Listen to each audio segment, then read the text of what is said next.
The world may not be ready to see Ethan Klein in a negative light, as he has built a reputation as a comedic personality and content creator. Despite the controversies and scandals surrounding him, his followers remain fiercely dedicated and loyal. Ethan has always sparked debates with his actions and statements, but what we have uncovered over the past 2 months is disturbing to say the very least.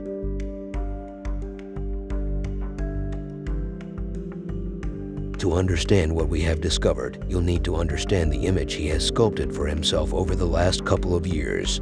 Ethan Klein is known for his humorous and often self-deprecating personality, so it's likely that he would describe himself in a witty and sarcastic manner. He may describe himself as an overweight and nerdy person who is just trying to make the world laugh, even if the cost is getting cooked repeatedly. Regardless of the specific details, the image Ethan would paint of himself would likely be one that is humorous and self-deprecating, in line with his comedic style. However, this image may only be a carefully crafted facade, designed to distract from the truth and maintain his public persona. Like Shrek, Ethan Klein may be hiding something much more complex and multi-layered. As you all know, the topic of appearance comes up in his videos quite often. According to this article, Ethan talks about appearances for an astonishing 23% of his podcast.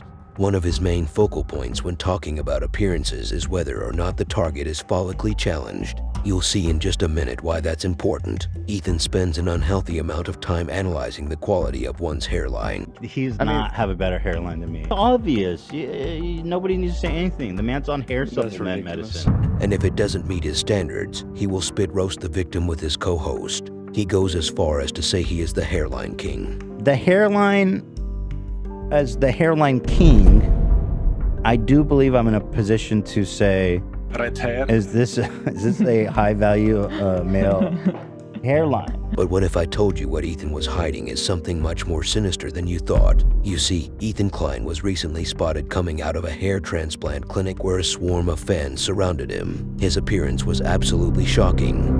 He was bald. Age 3 is actually bald. Here is the photo caught in 8K HDR of Ethan in his natural form. Next to him is a fan named Jim. I was able to contact Jim for comment.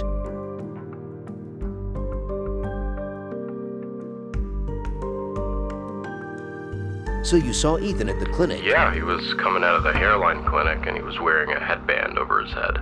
So how did you see he was bald? Some brave soul actually snatched it right off his head. You could see the little bits of hair coming out of the headband, but once the guy snatched it, it all came off with the hat too.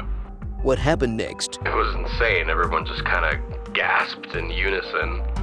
And you could see he was bald on the top, like actually bald.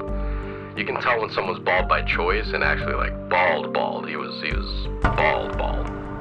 Every time anyone sees anything in my browsing history, it turns into like this whole big conversation. People dissect my very being based on the fact that oh shit, somebody found it. He goofed. He allowed Stream to get just a glimpse of his YouTube search history where he searched how to cope with being fucking bald. Doubters will quote WikiHairline, the most trusted hairline source on the planet, in which Ethan is the hairline king at a whopping 9-star hairline. If his were real, that would be true. But aside from that, they rank Dan Swerdlove a 5-star. Dan is bald. That alone dismantles the credibility of the so-called most trusted hairline source. But it doesn't end there. Here is another reliable source on Reddit detailing a candid interaction between him and Ethan at a Party City when he was shopping for a Halloween costume. Yo, you guys aren't going to believe this. Ethan is fucking bald. I just ran into him at Party City and immediately noticed he was fucking bald. Like, not his usual in a joke bald, like bald. He only had hair on his sides. He didn't have the hue of hair you can normally see on someone when they're bald by choice. This was one of the most disgusting discoveries I have uncovered to date. I'll never see that maniac the same. Peace.